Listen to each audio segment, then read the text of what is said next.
Good morning, guys. Blessed Wednesday morning to all of us. Ayan, guys, magsaing muna tayo kasi kararating natin yung dinadap natin ang ating kapatid. Pero pinalak ko na, guys, yung mga nakuha ko sa basurahan nung isang araw kasi nangamoy na siya sa karkot. Tsaka ano na siya, sayang, guys. O, i-freezer ko na lang siya. Kasi hindi naman sumagot yung friend ko na pagbibigyan ko sana. Hanggang ngayon, hindi man lang siya nag-pull back. Kasi sabi niya, mamahal nga daw ng bilihin. Eh, kaso nga lang, sayang naman itong mga ito, guys. I-freezer ko na lang kasi pwede naman. Ang ganda naman kang freezer natin, guys. Para may magamit tayo. Pag ilalagay lang natin sa plastic o kaya sa ziplock. Para pag gusto natin gamitin, pwede natin gamitin. Kasi kamatis lang, guys, ang mahal-mahal. Ang mga karot, nangitim na tuloy sa loob ng karko kasi nga mainit, guys. Pero anuin natin yan mamaya. Gagadgarin natin, gagawin natin ukoy. Diba, guys? Sayang, dami kaya. Dami ko na rin tinapon kasi nasira doon sa karko. Di ko naman na maagwantahan dito, guys, kasi yung dami rin binigay ng amo ko kahapon dahil umalis na sila. So, ay makulit na naman kayong mga pusa kayo, ha. Yan na lang ang solusyon, guys. Gagadgarin natin yung mga ano. Tapos, bibili ako ng ano mamaya, ng beans. Silahalo natin dun sa kamote. Ano natin. Gagawin nating gulay kasi sarap ng kamote. Parang sa Ilocano, burodibod. Guys, hindi na nakapag-exercise ang inyong kunyang today. Kasi nagdating ako ng maaga. Pero mamaya siguro makapag-exercise pa rin ako. Tignan ko kung ano, may time pa. Ayun po, yung mga fruits, guys, ano na lang natin, i-juice na lang natin kasi sayang. Pakikinabangan pa.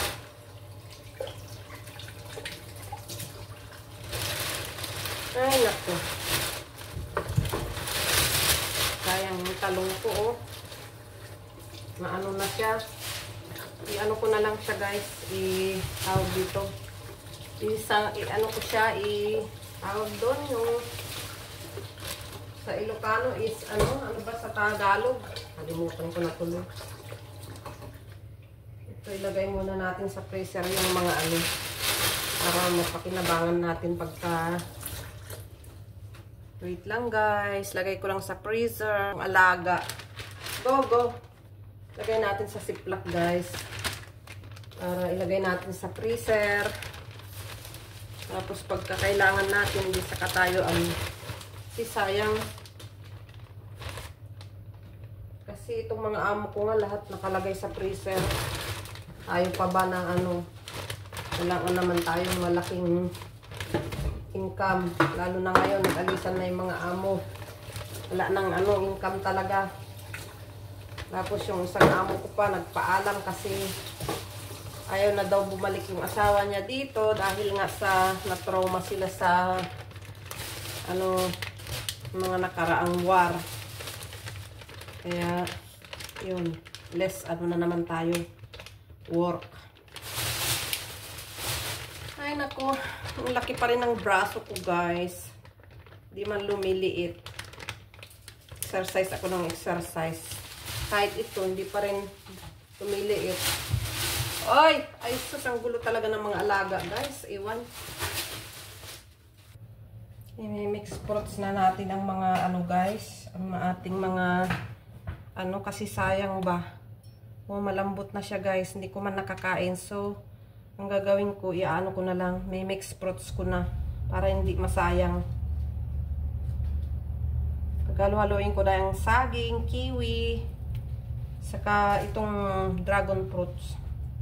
Diba, guys, sayang. Mahina naman tayong kumain. Minsan kasi nagmamadali na tayo papunta ng trabaho. So, ayun, guys. I-blend na natin. Pinaghalo-halo ko na dito ang saging, kiwi, at saka dragon fruit guys. Kasi ang mahal-mahal ng kiwi guys, tapos hindi ko naman nakakain. Minsan bibili ako, hindi ko ma-afford. Ay naman at mayroon, hindi naman nakakain. Kaya i-blend ko na lang siya guys, para mapakinabangan natin. Mamaya naman ang apple ang i-blend natin kasi sasayang lang siya guys. Diba? So ayan, i-blend na natin siya guys, para mapakinabangan. So ito na siya guys. Sasalin na natin siya sa baso. Pero marami-rami ito. Hindi lang siya isang baso. Go! Go, go, go! Mamaya na natin yan guys. Ilagay sa ibang... Ay, ang pusa! Ang kulit! Yan siya guys. Sarap guys. Pero maasim-asim kasi marami yung kiwi.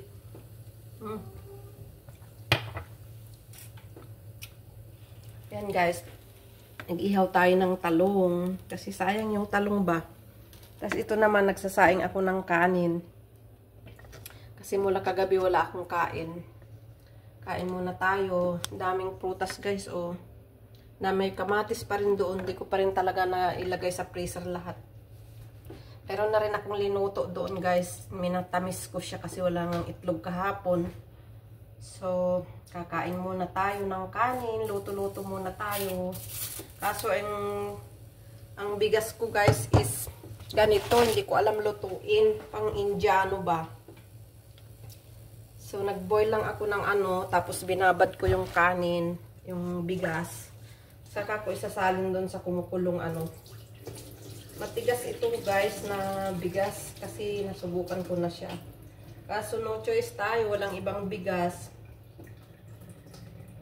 So, tingnan na lang natin guys kasi gutom naman na ako. Namimiss ko nang kumain ng kanin.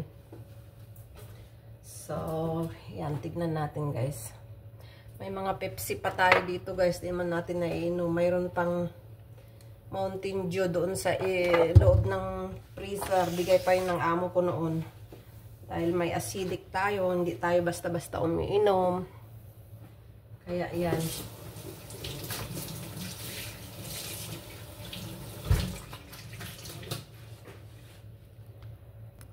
Ito lang gagawin ko guys.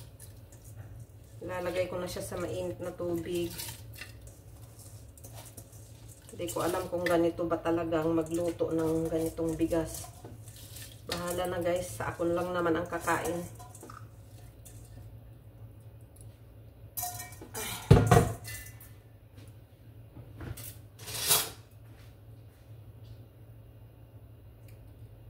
Bahala na kung anong outcome. Ganun talaga pag hindi nagluluto. Hindi marunong.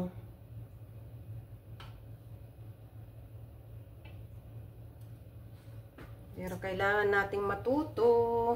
Ito ang ating ihaw na talong. Sausaw natin sa bagoong alamang plus sibuyas. Puting sibuyas. Naku, mapapakain na naman tayo nito. And then, so ito guys, kakain na tayo. Medyo maano-ano pa yung kanin, pero tanghali na kasi. 8:30 na guys, kailangan ko pang pumasok. Hindi na nga rin ako nakapag-exercise guys, at hindi na rin ako nakapagpalaro ng pusa. Kaya minsan dito ako nai-stress guys, kasi ang bilis ng oras as is. Hindi pa ako palaro pag galing ko lang punta. Babangon ako. Ito guys ang pagkain natin. Sarap. Sarap. Diba guys? Kamatis sa katalong. See guys, nagawa natin ng paraan na hindi matapon lang yung talong sa kakamatis. So, kain na tayo guys. Samahan nyo akong kumain. Tayo-tayo lang ako guys kasi wala akong ngayon, exercise. Mamaya na siguro hapon kasi wala ng oras. Ang bilis talaga ng oras guys. Hindi ko pa nalinis yung litter box ng isa doon sa loob. Hindi ko pa nawalis doon. Pagkatapos kong kumain, sisingit ko pa bago ako aalis. So, ayun guys, samahan nyo akong kumain. Sarap guys. Okay rin. Pero, ang lasa. Ito na yung juice ko. Diba guys, sarap. Hayaan mo nang kumain tayo ng maaga ng talong sa kamatis. Ganyan tayong mga Pilipino. Pero parang gusto ko magkamay guys. Parang mas masarap magkamay. Diba? Magkamay na lang ako guys. Don't mind na po. Magkakamay na talaga ako. Kasi parang sarap kumain pag nagkamay. And guys, ito ang umagahan natin. Walang isda. Walang anything. Ganyan talaga ang buhay. Nabusan na kasi ako dito ng chicken. Hindi naman ako pwedeng mag-isda-isda dito kasi nangangamoy guys. Magre-reklamo yung mga neighbor. Pero may dala yung kapatid kong halahan kagabi. Yun, iniinit ko pa. Sarap guys. So, ito na siya guys. Umuusok pa siya sa sarap. Parang gusto kong umupo guys na kumain para ma-enjoy.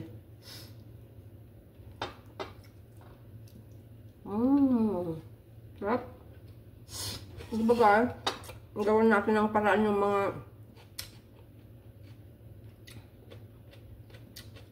vegetables. Nakakalibre na tayo. Sa 1 week, 2 weeks na gagamitin natin yung mga yan. Di yung laking bagay.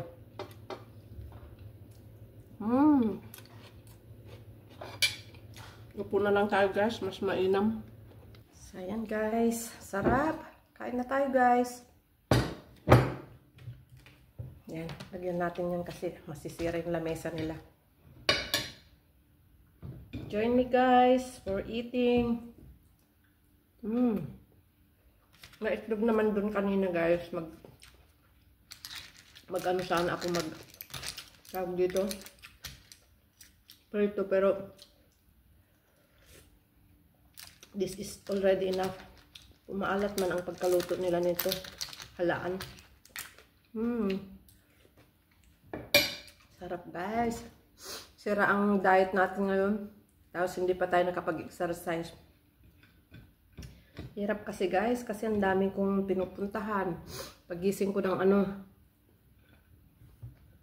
4:30. I went to Lagoon. Feed the cats there. Come back. I go direct to upstairs. Magpakain ako dun ng pusa. Tapos, lilinisin ko pa yung mga nila, mga kalat nila. Then, come down here. Magpakain, the same thing. Then, hatid ko pa yung sister ko sa hid. Ang layo pa nun, guys. Then, come back here. Ito nga, nagluto muna ako ng pagkain ko bago papasok na ako sa trabaho, guys. Ganyan ang buhay ko, guys. Ang bilis ng oras. Tingnan mo, 8:30 na naman. Nandito pa ako. Hindi ko pa yan nalaro ang mga pusa ko. Hindi ko pa nalaro yung sa taas. Hindi ko na nabibigyan ng atensyon yung sa taas. Kailangan ko lang kasi makabalik dito ng 4 o'clock kasi time for play again. Ganyan ang daily routine ko, guys. Nai-stress ako pero wala akong magagawa. Guys, ang buhay ko. Doon na lang natin yung food.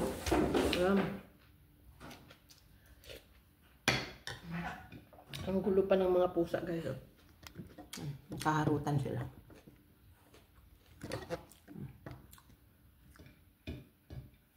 Pero okay na rin yan kasi tatakbo-takbo sila. Okay na kahit di ko sila laruin. At least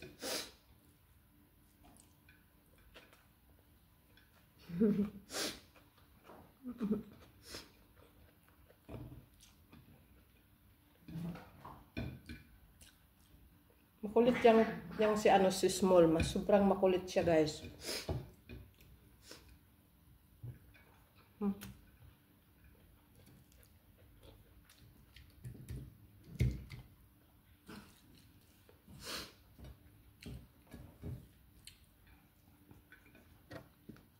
So, okay na guys. Kakain na muna ako. Thank you for the support. See you in my next vlog. Thank you for watching always. Sa mga sumusupport sa akin. Salamat po. Bye-bye na guys. I love you all. Bye. Mama. Safe Wednesday morning to all of us. Time check 8:30. Bye.